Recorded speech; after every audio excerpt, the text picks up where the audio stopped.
Welcome to the People in Professions podcast. Thanks for tuning in. I'm your host, Shailesh.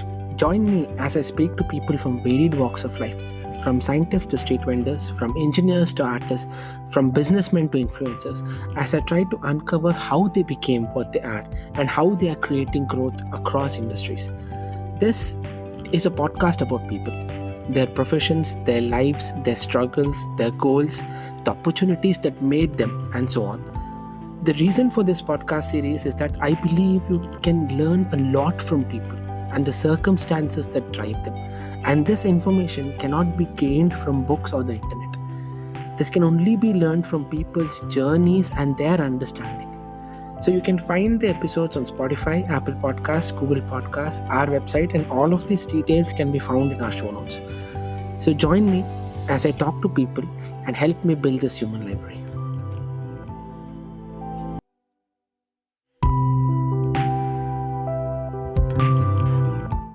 Hi everyone, welcome to the People and Professions podcast. Today I have Mr. Abhilash Narayana with me. I know Abhi since childhood. He is someone who has always been vocal and passionate about programming. He always says there's an endless opportunity that it provides him. This has incidentally led him to a master's in Rutgers University, over a decades of work with Oracle, Twitter, and Notable. So today I'm very thrilled and excited to discuss this ever-changing and exciting world of programming, IT careers, Silicon Valley, and a whole lot more. Abhi, thank you so much for doing this.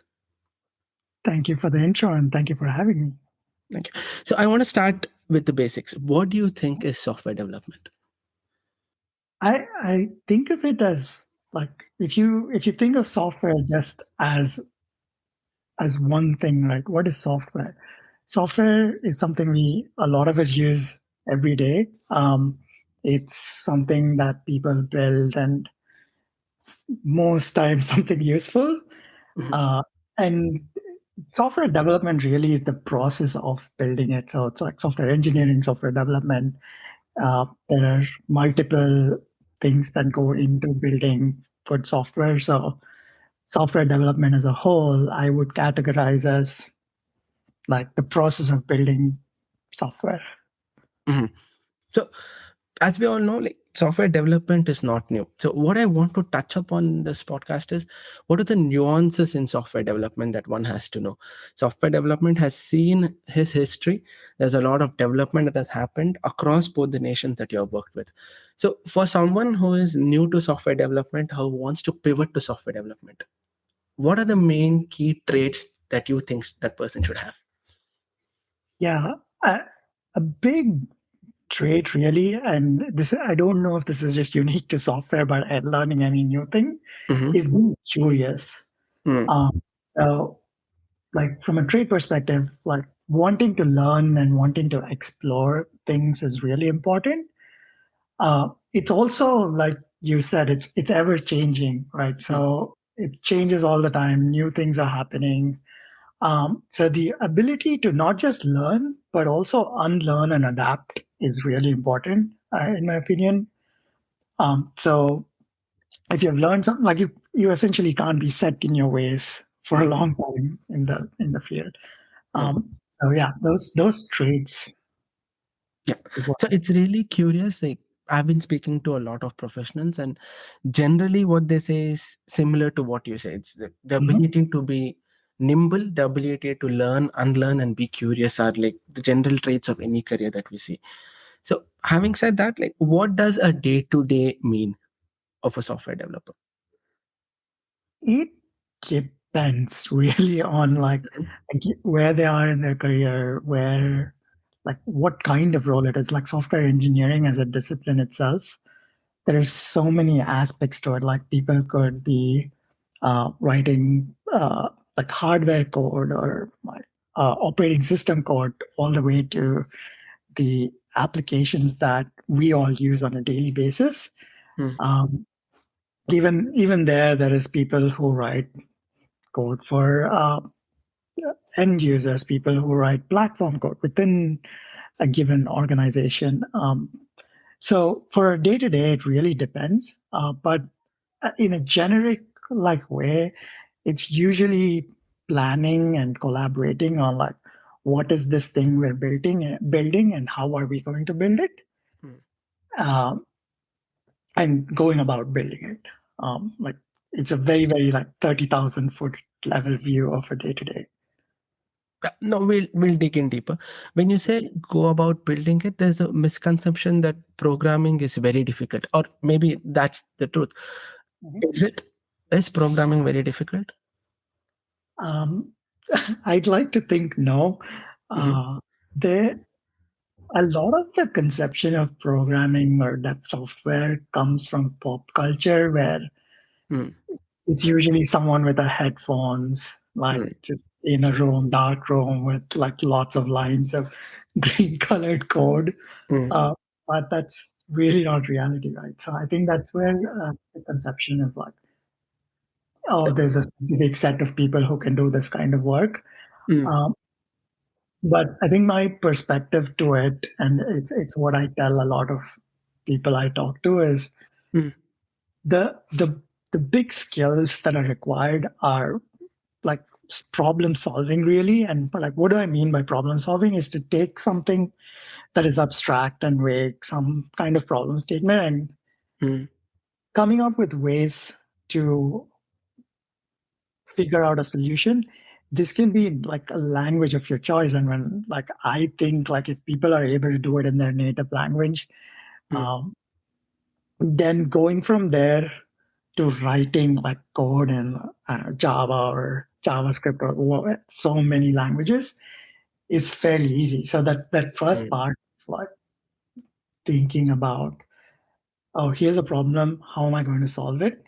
mm, Which, to be honest, a lot of us do in like various things of our day to day. Oh, I have to go from A to B. How do I go about doing it? I have to transfer money to a friend, and like the bank limits the amount. How do I go about doing it? Uh, so it's really coming up with those solutions and attaching a little bit of code to actually asking a computer to solve it. Correct. So very beautifully said, actually. Like it first starts with your thought process and how you break down a problem, but at the end you put a small snippet, adding a little bit of code. But that's the fear for most of us.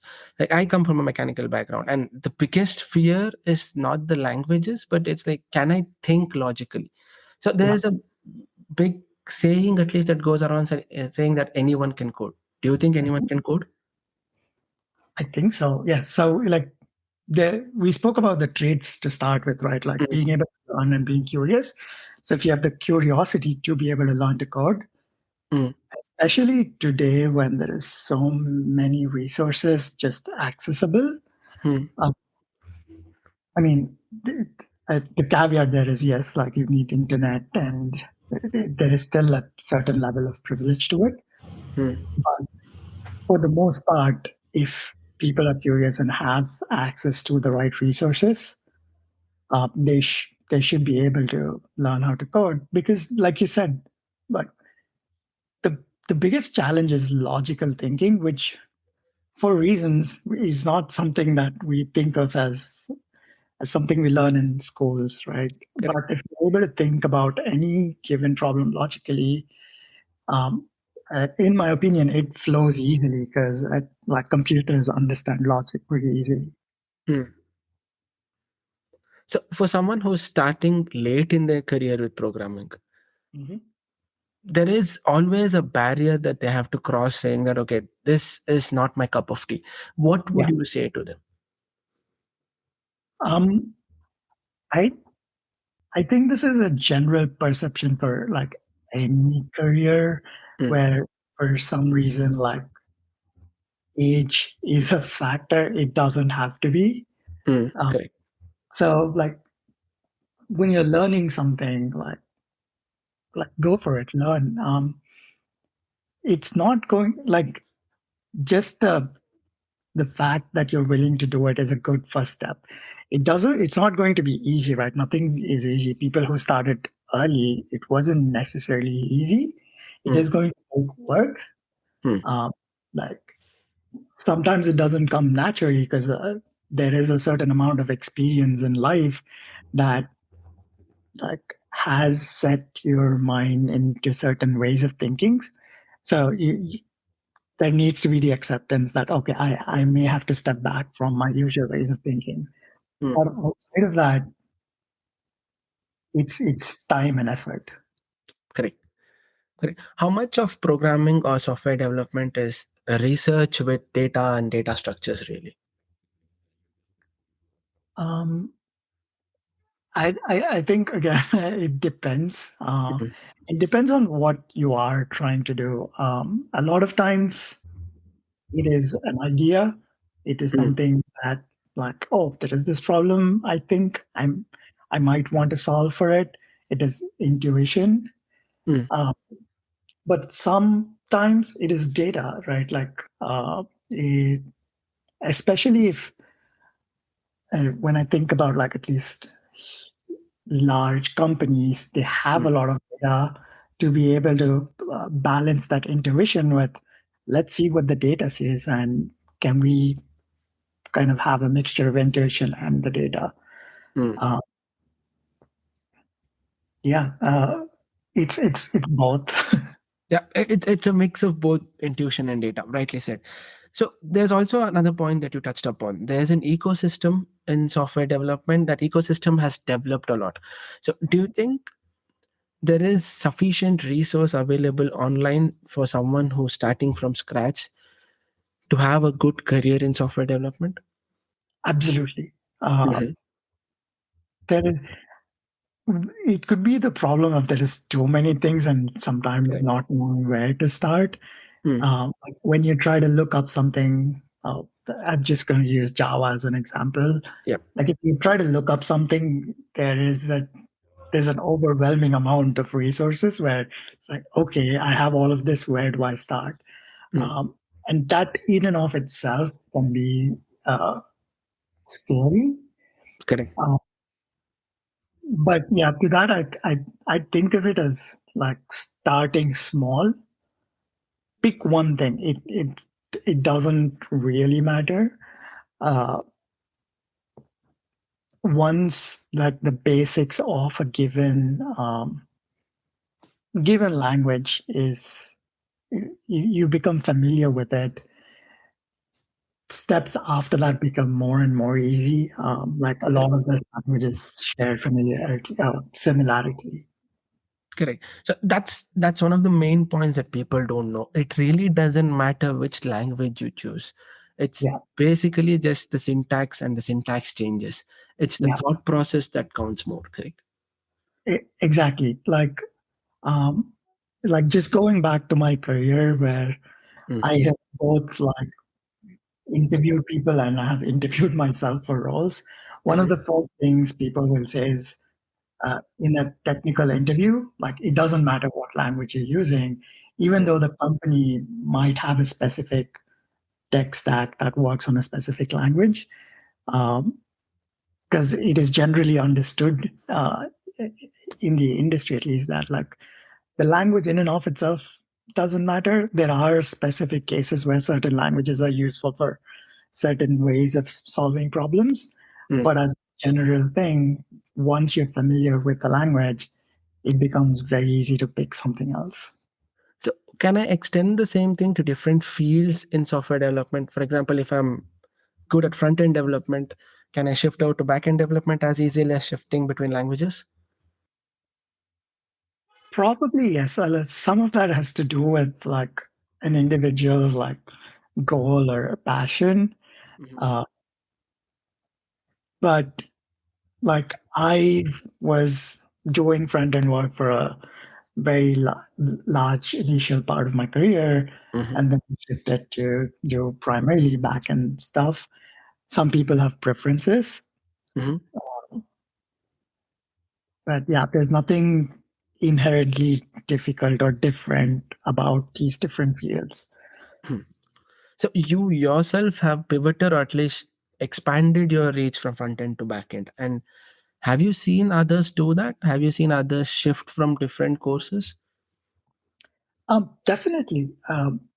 Like one of my teammates I was working with, Mhm, uh, so we were both working on the the front end experience, but mostly full stack experience of like the ads.twitter.com mm, uh, experience.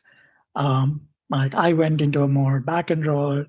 Um, he went into more ML focused Mm. role in a Mm. different part of the company. So I think it happens all the time. Sometimes there is a business need where this person is really doing well. We want them Mm. to be able to Yeah. support this other team, or sometimes it's passion, right? Like I am not enjoying backend as much. I would like to do more front end work. So it depends. Yep. Okay. So there's also other side of this. You told that there's a lot of data available online. It's easily accessible and learned. There's a misconception saying that if I do a 6 month course in Python, if I do a 6 month course in Java, I can become a full stack developer. Is that true? Um, a yes and no in parts, Mm-hmm. because I think uh, the courses are a good forcing function to learn either a language or some parts of a language. Mm-hmm. But as with all things, right, like 6 months is too little a time to gain mastery or even like gain all of the skills required for it. It Mm. is a learning process. So if someone is like, oh, this 6 months is enough, Mm. it'll only take them that far. Mm. It is definitely continuous learning. There are things to this day. I'm learning constantly. Mm. Uh, yeah. So what do you think if 6 month course is a good foundation to apply software development?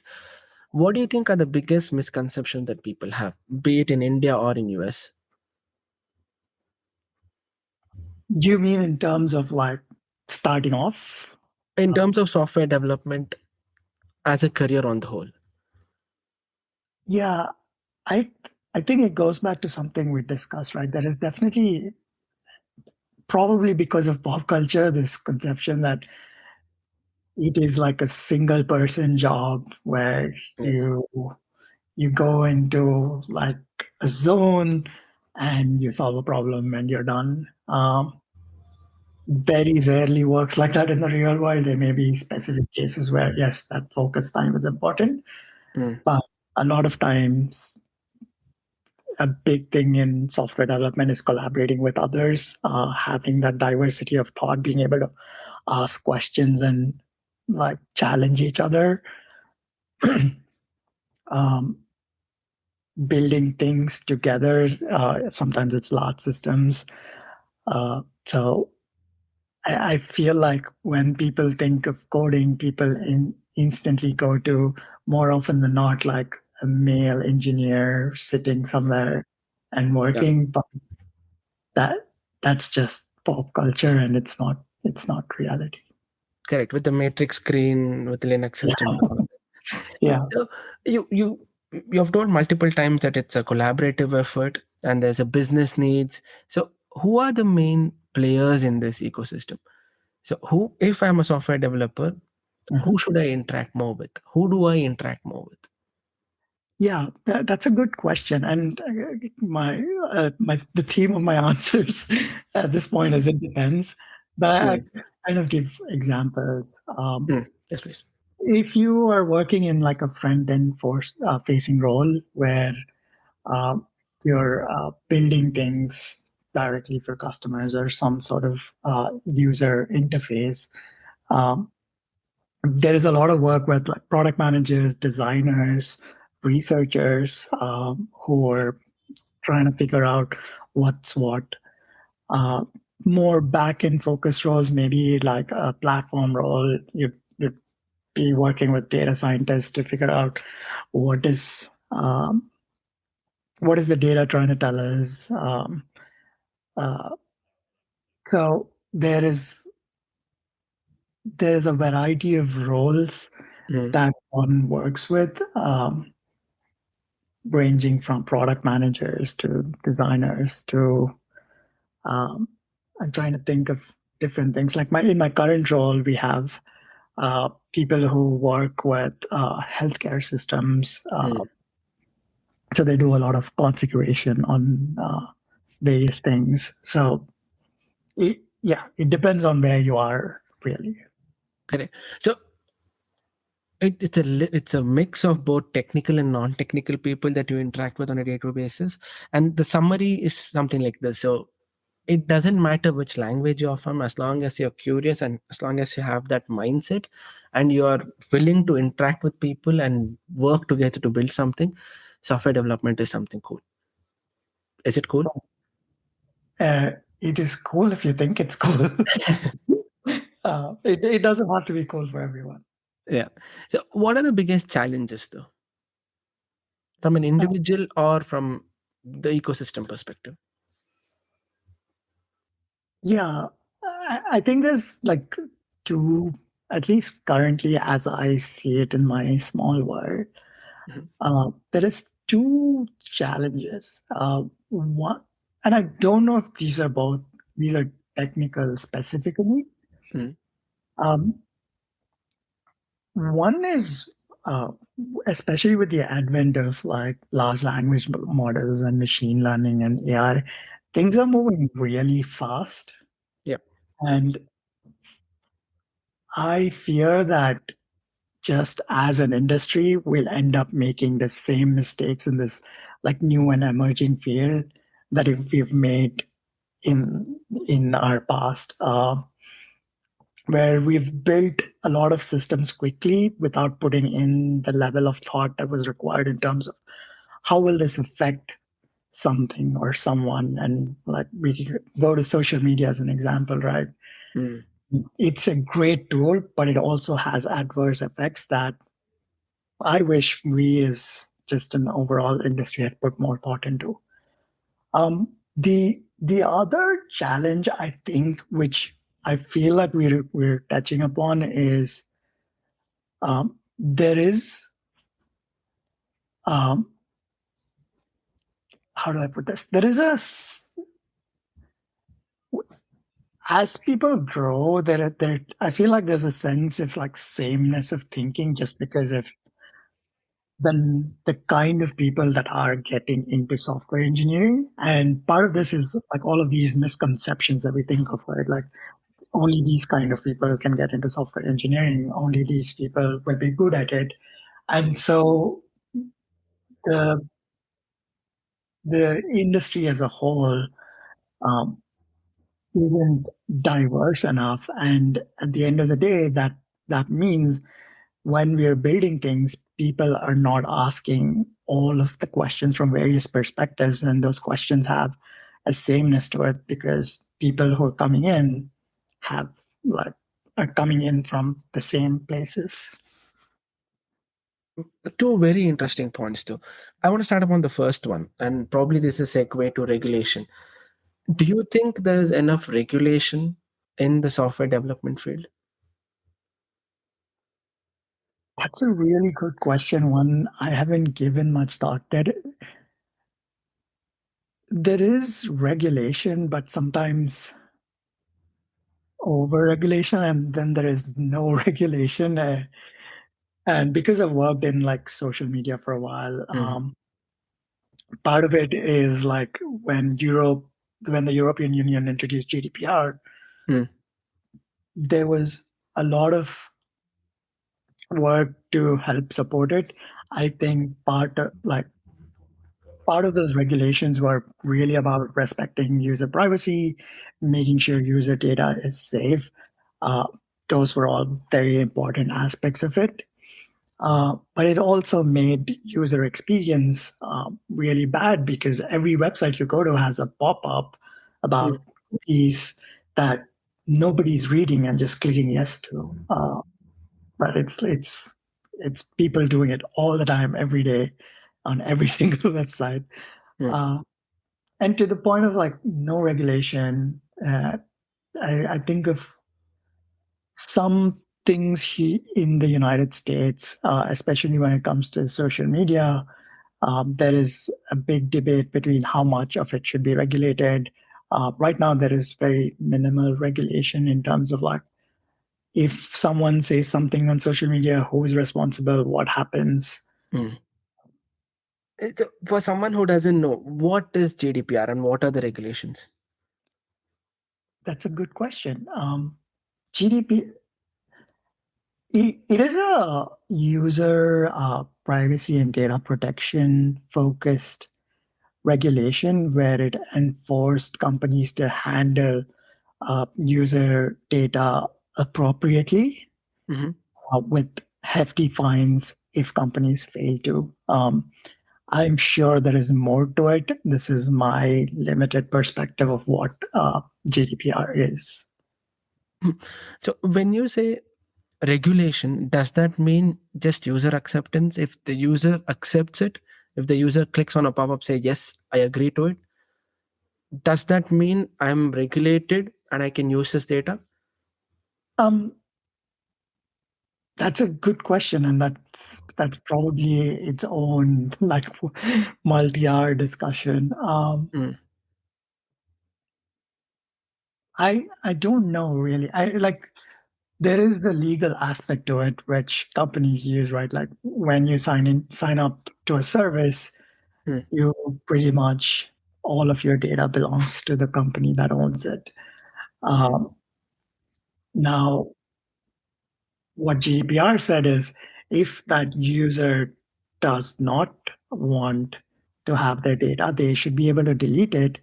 mm, A lot of times before that, companies would just keep data even though the customer account was deleted, and mm, they'd use it for other things like machine learning and mm, building other things on top of that collected data.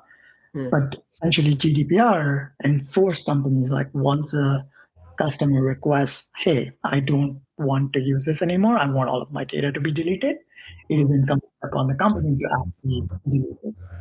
mm. So regulation can help enforce things like that, which some parts of the industry were taking for granted before.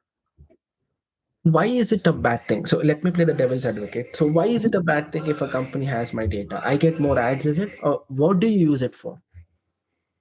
So it's a very interesting question that I have had debates too. I don't necessarily think it is a bad thing always. It's like all, most all of the scientific advancements that we've seen in our lives, it is a thing that could be used for good, that could be used for bad. And in a capitalist society where every company is like profit, profit, profit, Mm. more often than not, that data can now be used for bad things because companies have an incentive to make profit at all costs. So what do you mean by bad things? How do you use it actually? How Yeah. is it generally used? Um, think of what happened with Facebook and the Cambridge Analytica. So what happened, if you could explain for someone who doesn't know? I don't remember a lot of it, so these please don't take these as facts and like fact check me. Yeah, But just yeah. yeah, like I can give an overview, right? Like Facebook Mhm, has a lot of data about an individual person. Like if you think of it, their names, their date of birth, their families, where they worked, where they live, where they studied, uh, all of that for most individuals, it doesn't matter. Like it's public. mhm, Who cares? mhm, Um, but that data in and of itself can be used for malicious things.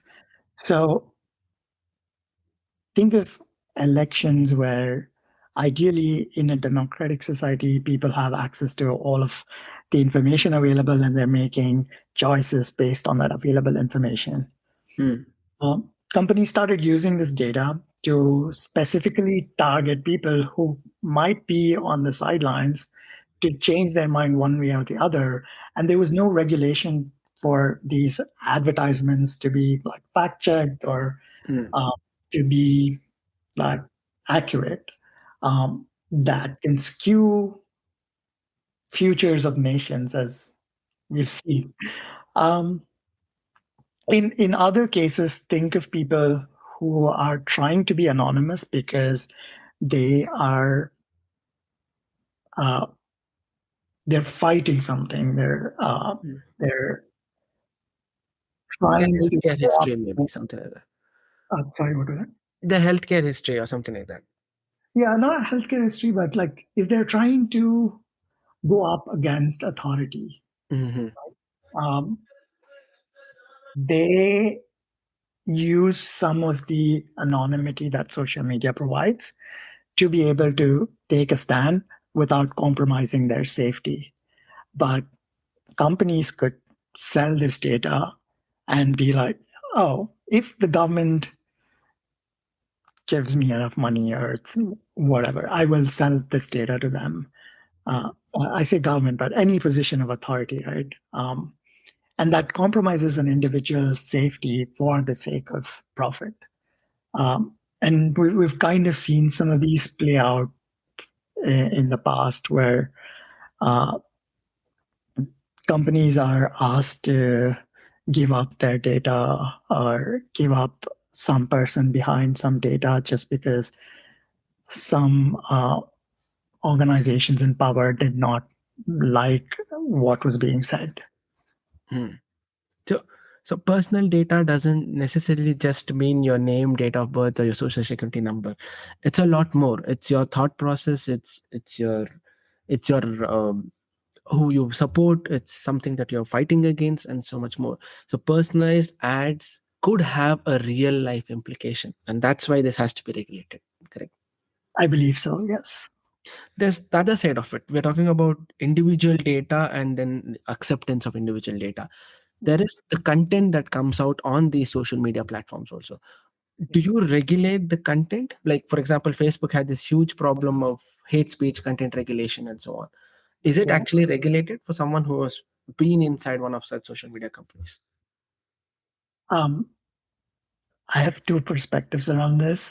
Hmm. Well, I think I'll speak to kind of the problem itself. Hmm. Uh, that most people in general don't see and jump to conclusions Hmm. is when they come across something that they deem hate speech, Hmm.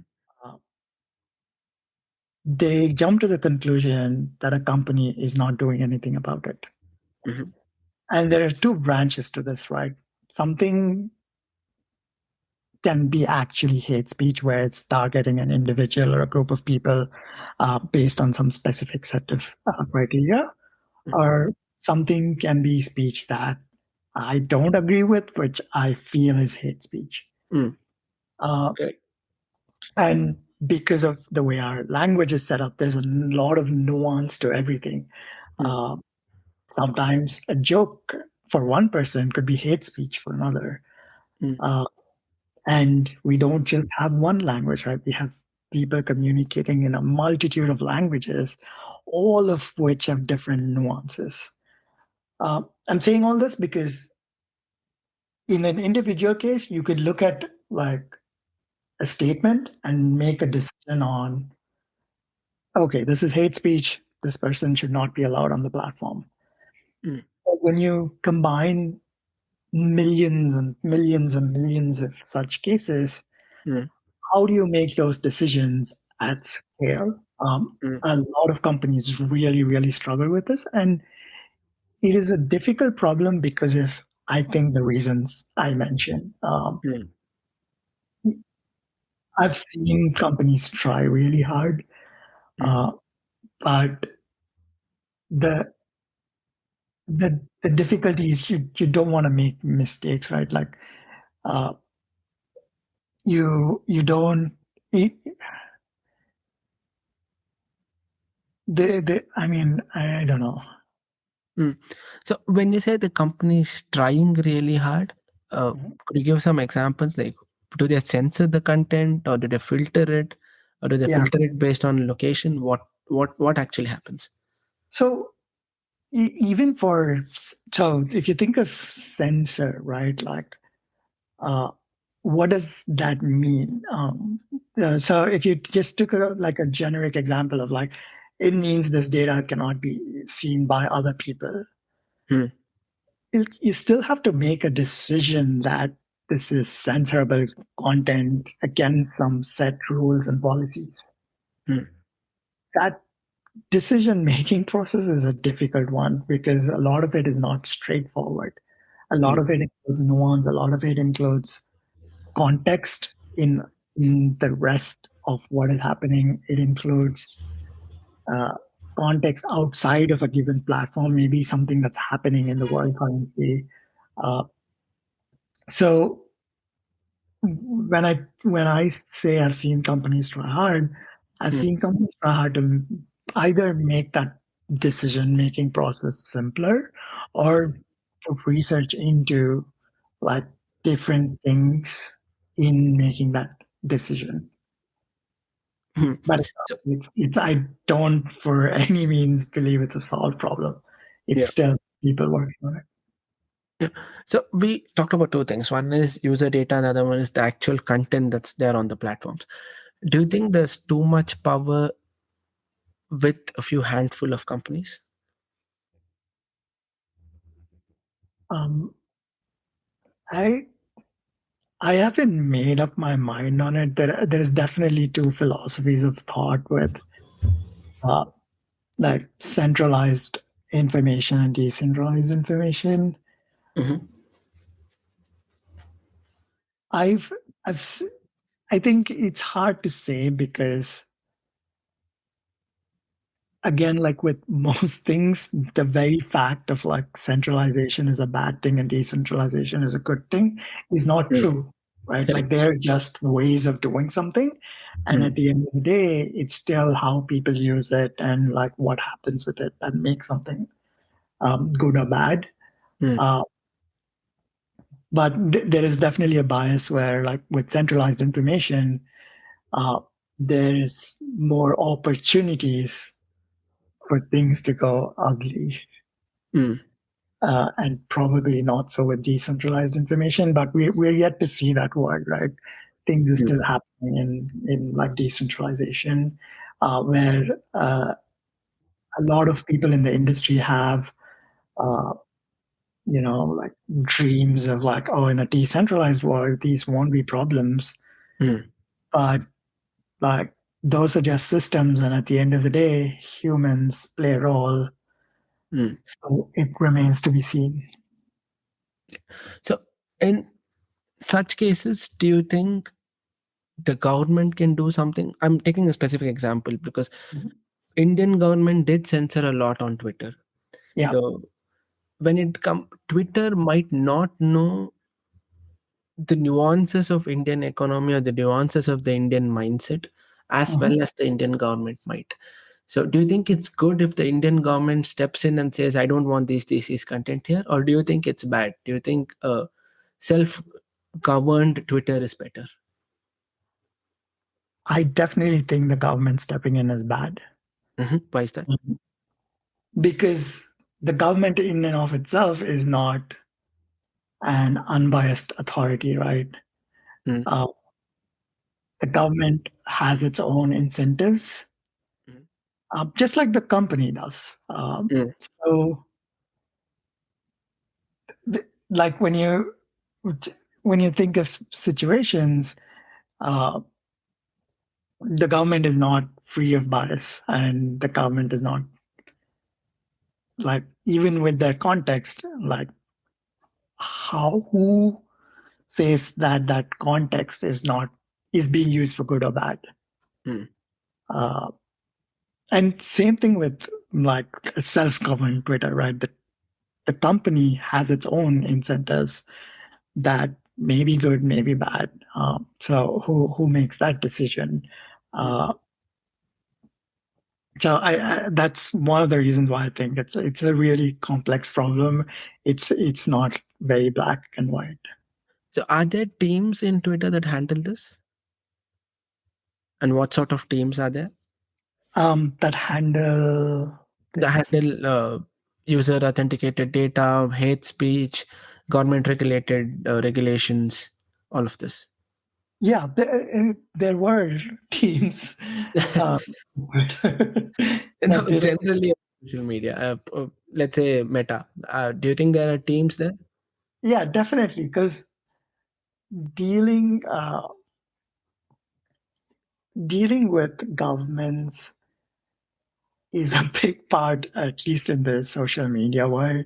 I know back at Twitter, uh, we had something called I forgot what it's called, transparency report or something. We should be able to look it up online, Mhm. but it detailed how many requests governments were making for either removing data or like removing user content.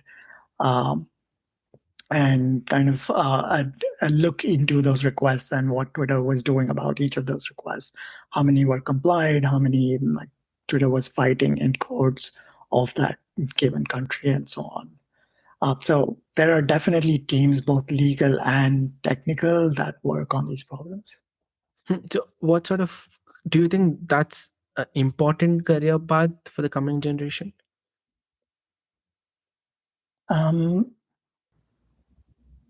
I'm not sure. I think like when people start their careers, they could go through a variety of experiences.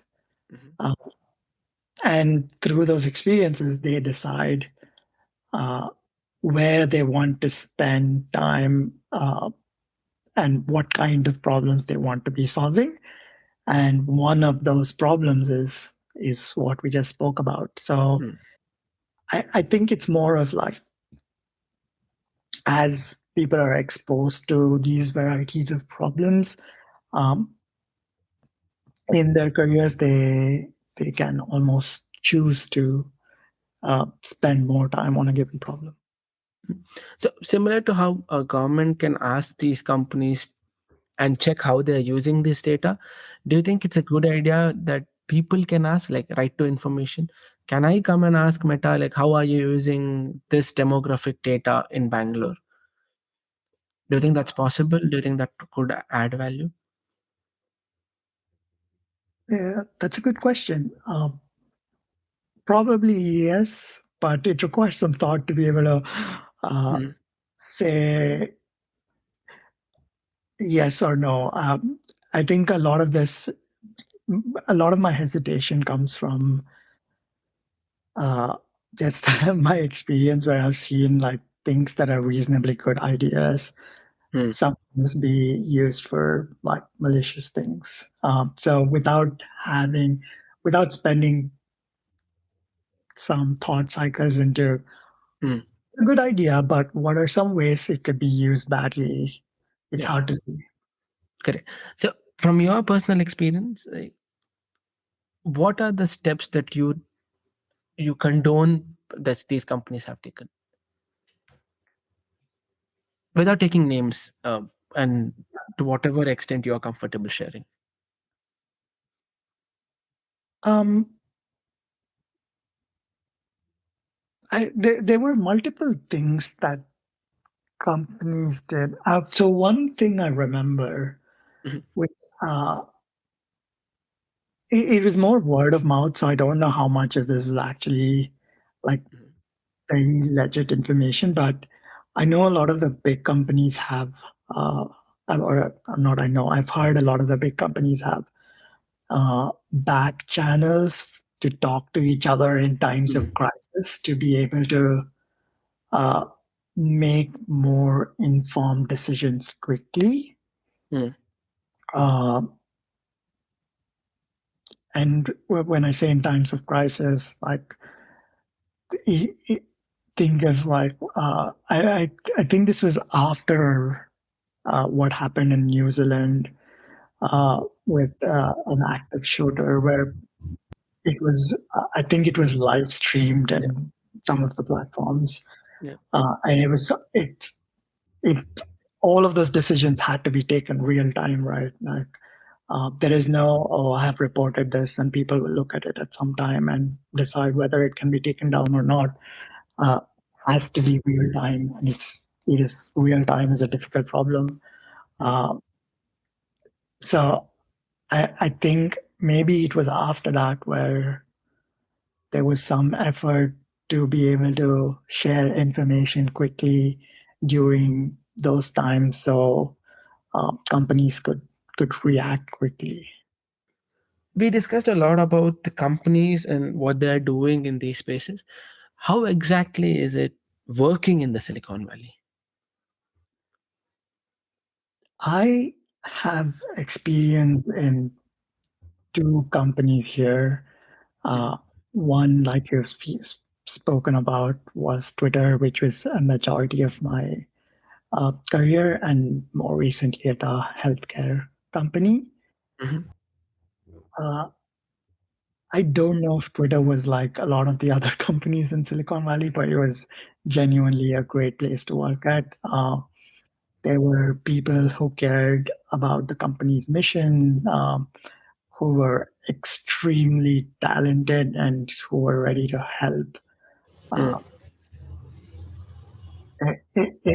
it was genuinely like a great experience and one I'm very proud of. Yeah, by great experience, what do you mean? Was there enough? Yeah, please. Yeah. Yeah, I think it's a mixture of many things. Like when I started, it was like, do I even belong here? This is very intimidating. Mhm, Uh, People seem to know so many things, um, but like I think part of what made Twitter such a nice place to work at was it made me realize that that feeling in and of itself is very normal.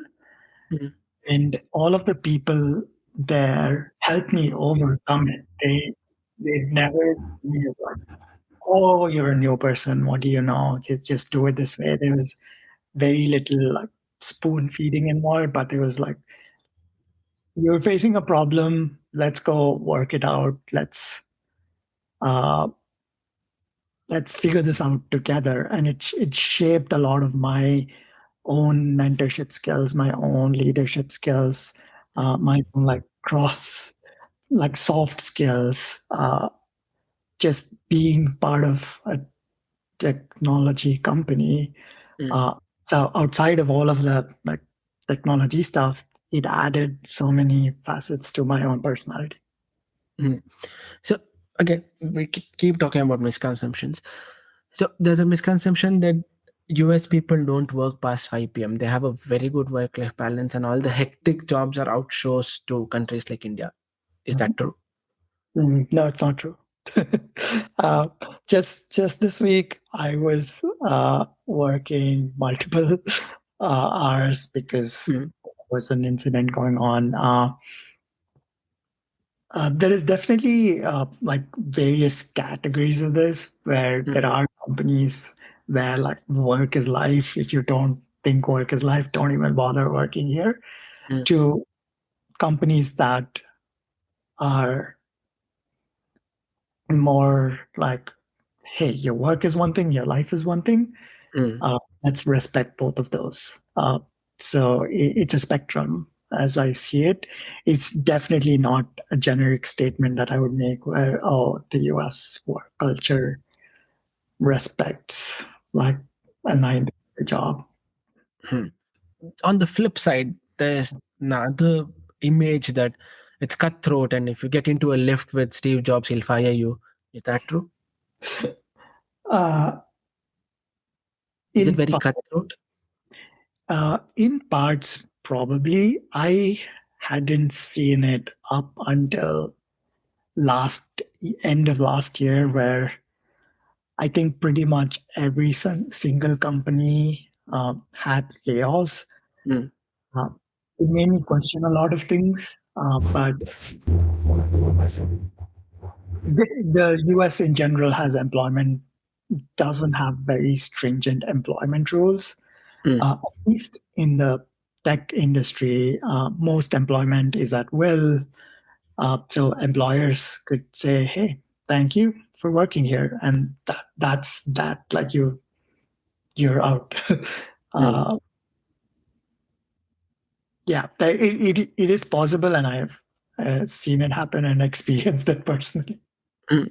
Talking about layoffs and what happened, can you give us a first-hand account of what happened to whatever extent you're comfortable to share? Yeah, I, I think there are. like there is something that happened with Twitter as a whole, but mm, also something that happened across the industry.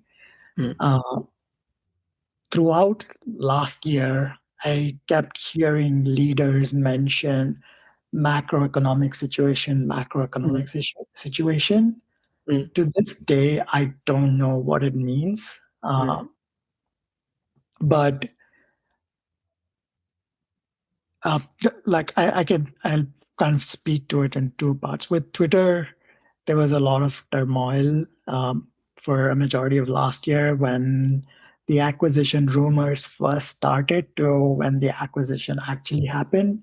mhm, Uh, Within the company, it was really stressful because every day we were waking up to new news about someone said something.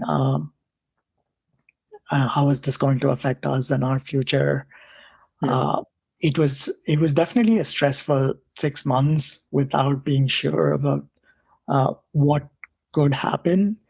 mm, Uh, we there were some expectations in terms of our roles, like oh, we are in a place mm, where we are reasonably comfortable and like making the company money, mm, uh, which I guess turned out to not be true. And mm, Twitter was one of the first companies, as far as I can remember, uh, that did layoffs. But layoffs started happening around that time mm, across the industry. mm, Uh, and it, like I said, it made me question a lot of things about how leaders in this industry mm, uh, can essentially get away with just saying, I take accountability for it. mm. Uh, but the word in and of itself didn't mean anything. Like, what accountability were these people taking? I don't know. So one of the biggest points raised by the leaders was there were too many people. It's a big whale, and it's a big cash cow. Do you think of someone who has worked with other people inside Twitter? Do you think there were a lot of redundant roles and redundant people inside the company? So there, yeah, back in when was this? I guess when the pandemic started, and uh, a lot of the tech companies made a lot of money just because most people were stuck at home and used technology as let out, which meant increased usage, increased user minutes, and all of those metrics that companies usually look for.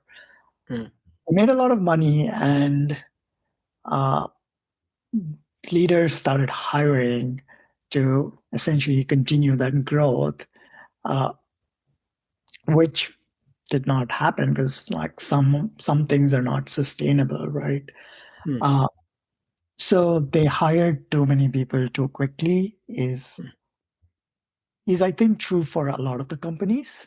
mhm, uh, and this is my own personal experience. mhm, All of those people could still have work to do. It was not like companies didn't have work and they hired too many people. This mhm. was just purely like business decision in terms of money in and money out from my limited perspective of the world. Mm. Talking about uh, talent, how do you think Silicon Valley is able to attract the best talent from across the world? Um, I maybe this was true in the past, but I don't know if it continues to be true. Mhm, Uh, I think in the past, especially when technology was still nascent, in terms of being able to work on things remotely, mm, uh, there was a lot of innovation happening here for I don't know what reasons. I think Stanford was set up here pretty mm, early and was a good school. Uh, so it has that domino effect of like once you start something, and then mm, more people want to try it in those places. Good weather, so people are comfortable to move. mm, Uh, and then once you get that ball rolling, it's just the what is that snowball effect. mm, And to today's world, um, good talent I think is everywhere. mm. Companies that don't accept this will find it difficult, in my perspective, to retain and hire talent. Mm. So that raises a very important question. Do you think it's important still to move to Silicon Valley or the Western countries for someone from India to be able to work with the state of the art? I don't think so. No, it would like obviously depends on how we define state of the art, but there is a lot of opportunities, even like with companies in India. But there are also companies that are operating in the US or in Europe that have offices in India. So I don't feel like it's a necessary Mm. thing. Then how do you think the Silicon Valley or the US software ecosystem in general has been able to produce good companies, good products, and good tech consistently over decades? Um, I think there's a level of risk taking here that I haven't Mm, seen before.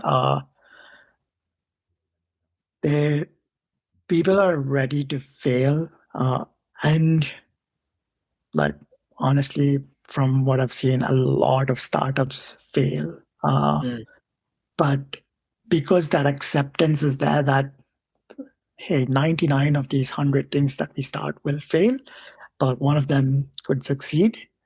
Uh, and the willingness to try all of those things means you will get that one out of 100 success story. And people generally see the success stories and think, oh, everything nice happens here. But mm. underneath that, I think, is the willingness to take Yeah. risk and fail.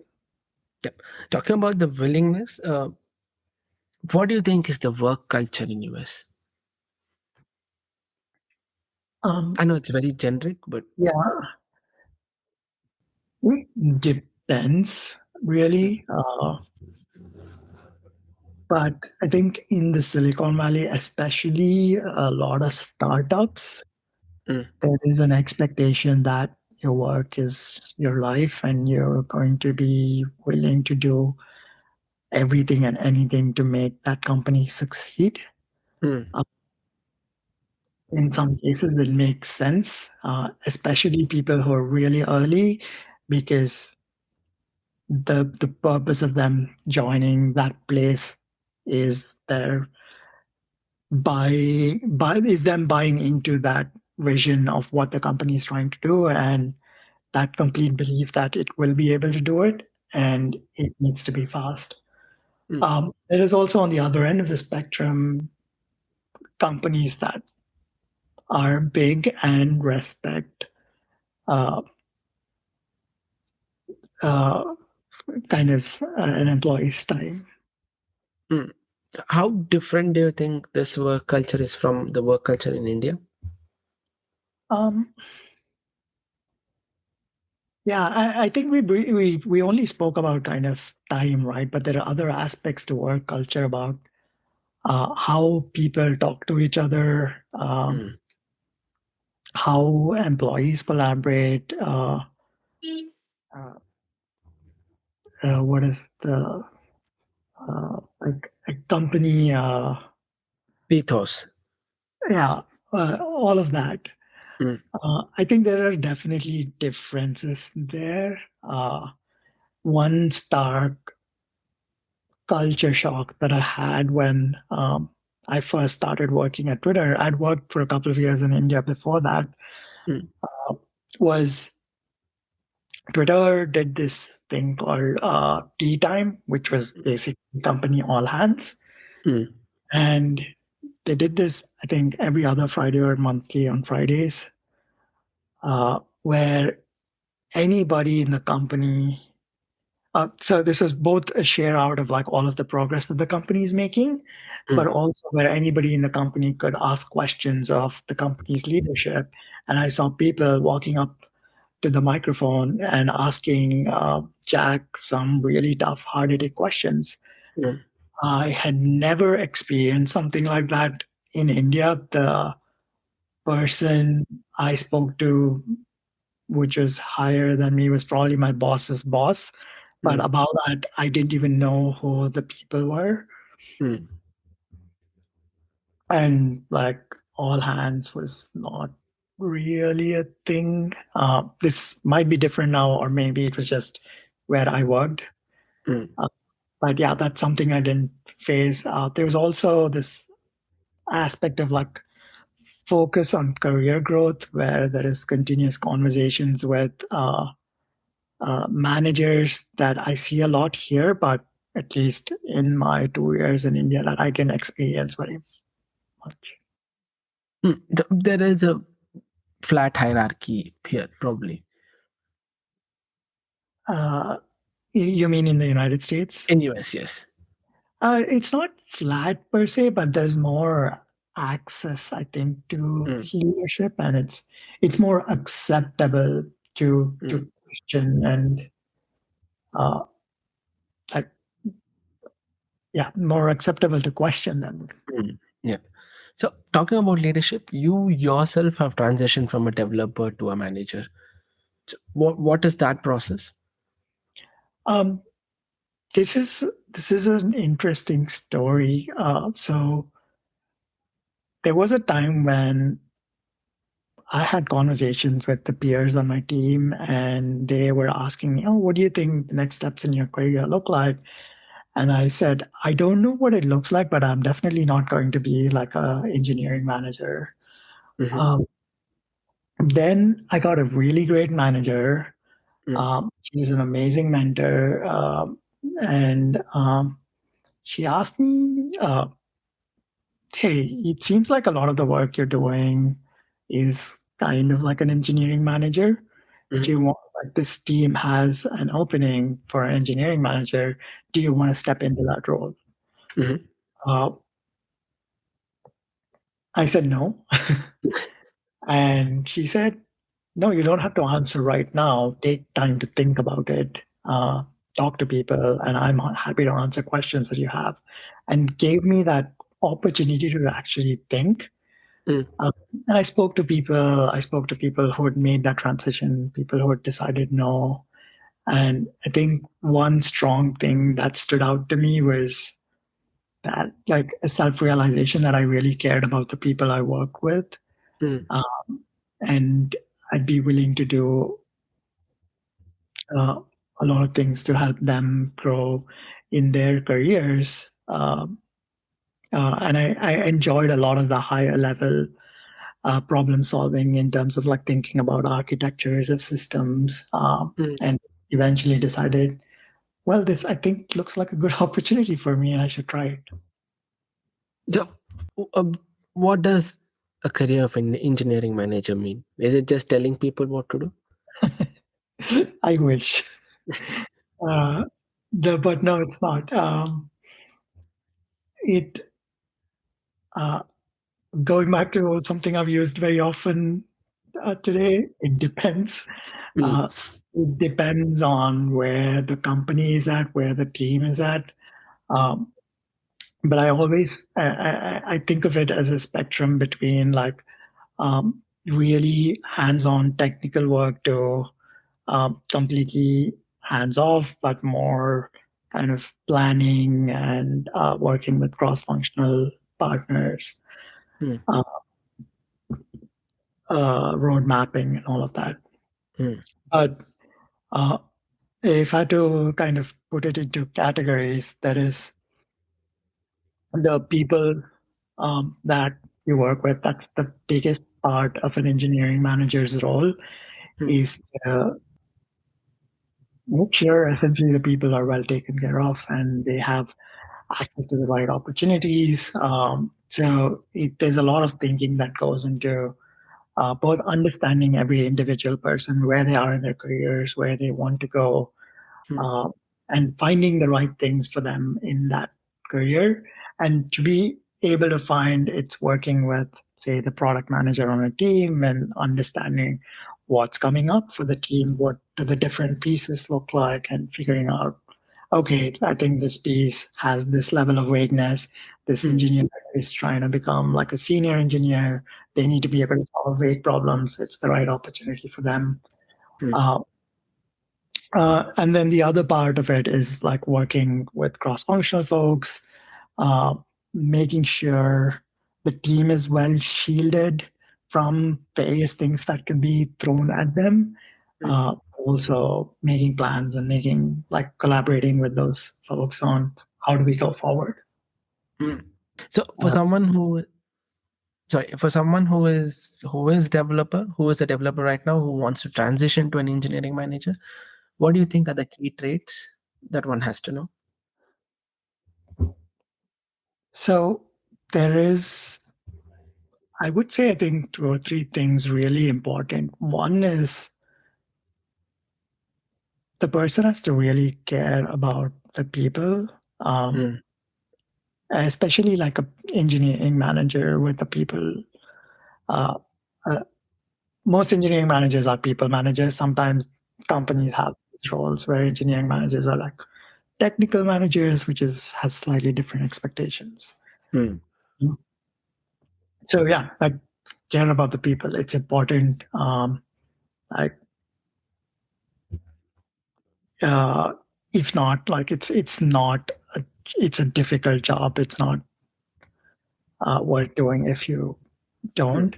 Um, to the point of it's a difficult job. Like to, people should not have a misconception that managers are people who tell other people what to do. mm, Uh, so it's easy to do. mm. Um, I mean, there is truth to telling people what to do, but being able to make that decision in itself is uh, a difficult decision. Like, how do you decide who does what? Mm, Uh, to go back to something we actually started with, be mm, curious and be curious about every individual.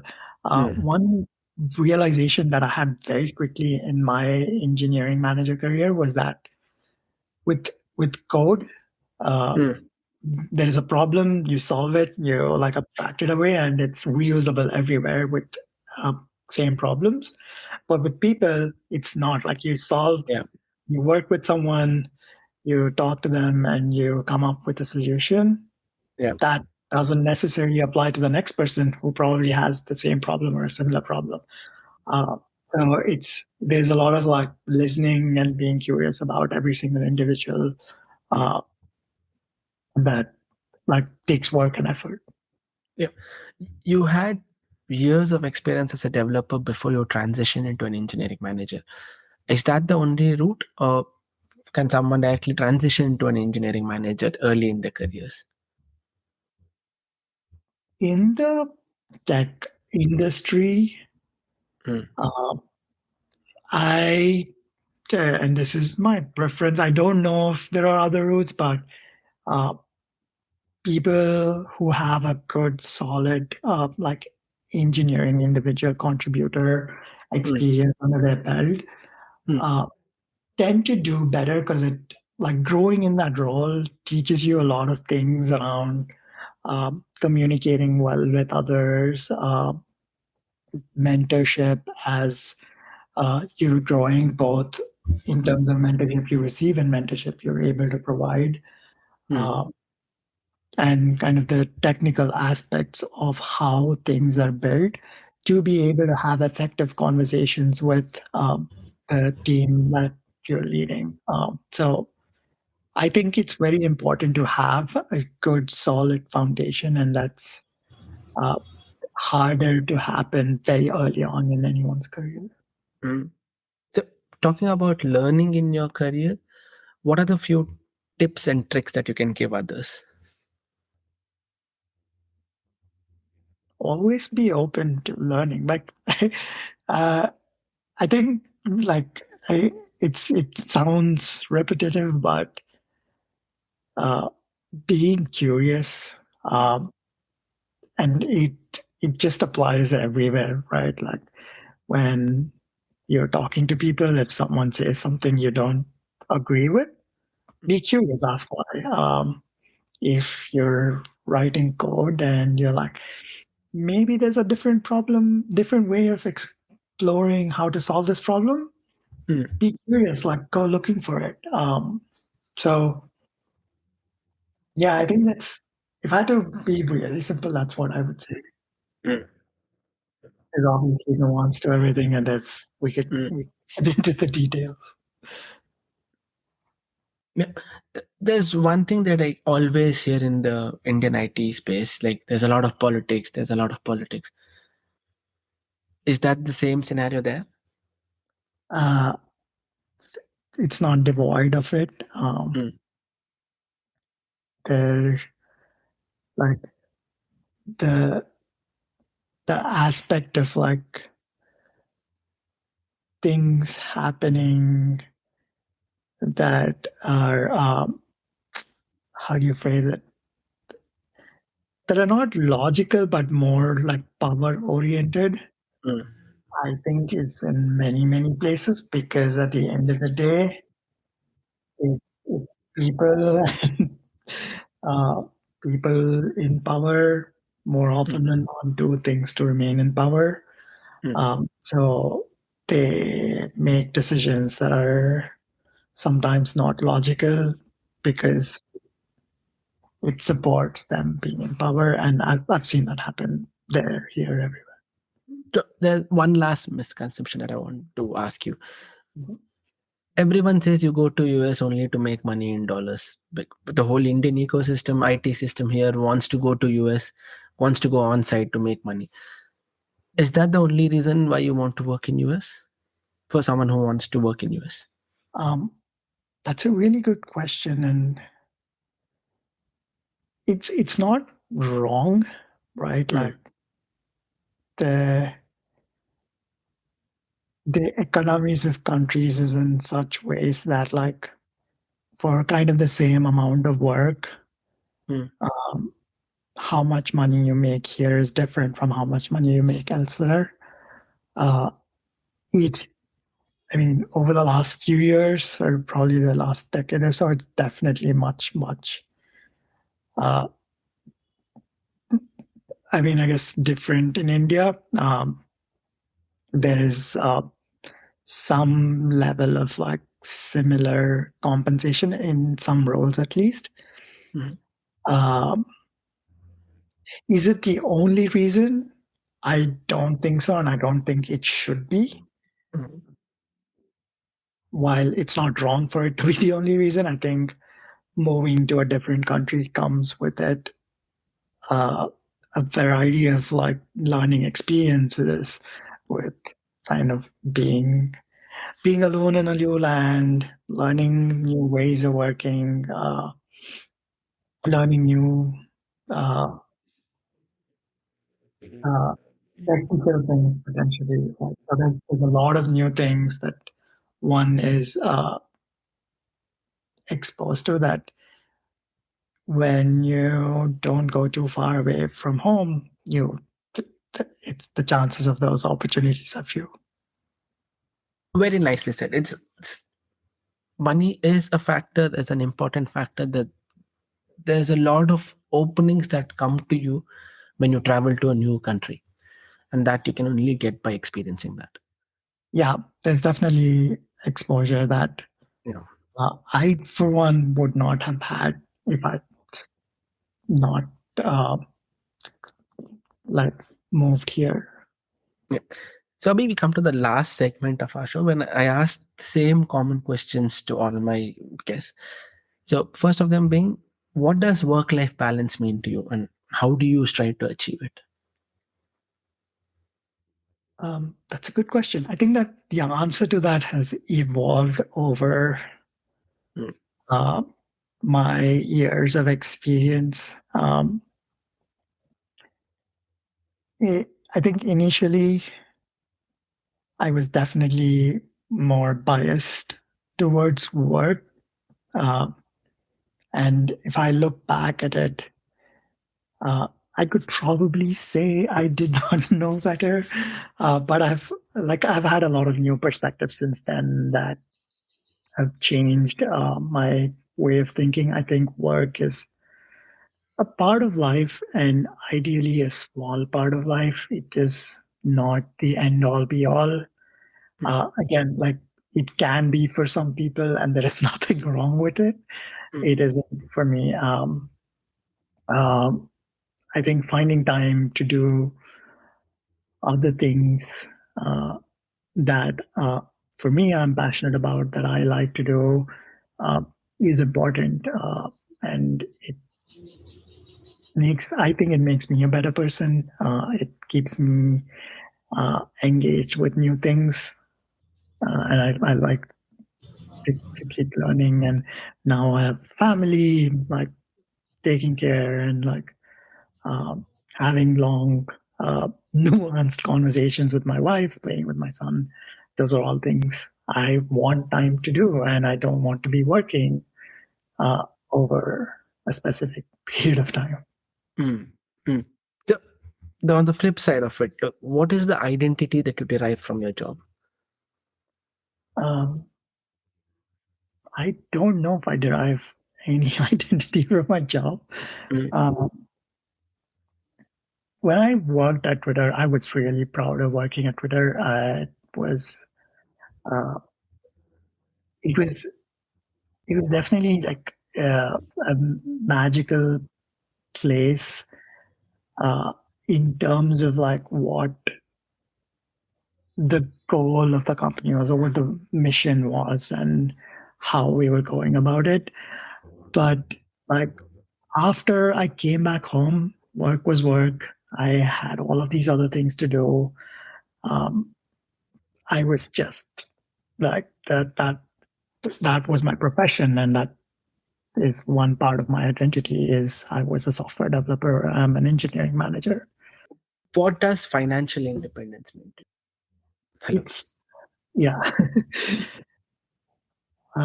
This is hard to answer because, on one side of it, financial independence is really being able to do the things you want to do. Uh, but it's I struggle with it because, like, even saying that there is a certain privilege to it that, uh, unfortunately, a lot of the world doesn't have. So Mm, it's hard to answer it with like, yeah, it's just being able to do what you want to do. But I don't know. It's mm. So, what has been your smartest career move? what has been my smartest career move.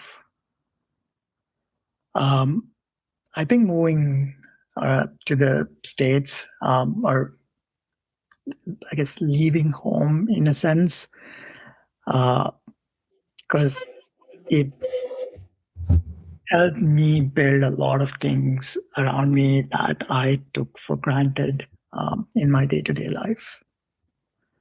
Uh, and it's not necessarily a career move as opposed to a life move, but it's also helped my career. Mm. And on the flip side, what has been a career mistake? And what have you learned from it? What has been a career mistake? Uh, I don't know if I classify anything Mm, as a mistake. Uh, I think, like, when I started my career, I knew before I moved to study in a different country, I wanted some experience to see what the real world is like. I got that experience for a couple of years. I really appreciated it. When I came here, I interviewed a lot. It was a really difficult time. And the only offer I received was from Twitter. So I could not have made a mistake or a smart choice because that was the only thing I had. And fast forward 6.5 years down the line, uh, things happened at Twitter, and a lot of us were laid off. And maybe I wish like I'd seen it coming and made a move a little bit earlier, just because of the circumstances of my life at that point. But that's easier to say in hindsight, I Yeah. think. Yeah. So, one last question. What advice would you give to your younger self? What advice would I give to my younger self? Also, a really hard question because everything is so easy when you look back and you're like, oh, you could have just done it that way, or you could have just done this way. Uh, I've gone through various phases of my own personality. I think if I if I look back, I was definitely more introvert than I am now. I'm still an introverted person, struggle to talk to new people comfortably. So if there is one thing I had to say, I'd probably encourage myself to do that a little bit more, talk to new people. Yeah. Yeah. So, Abhi, it has always been a pleasure talking to you. It has always been an honest discussion with you. Thank you so much for your time. Really means a lot. Thank you so much for this. It was nice to go over like a variety of things. Uh, a lot of these questions can in and of themselves be 1 hour discussions. So thank you for keeping me on track. Thank you. Thank you, man. See you. Bye. Bye.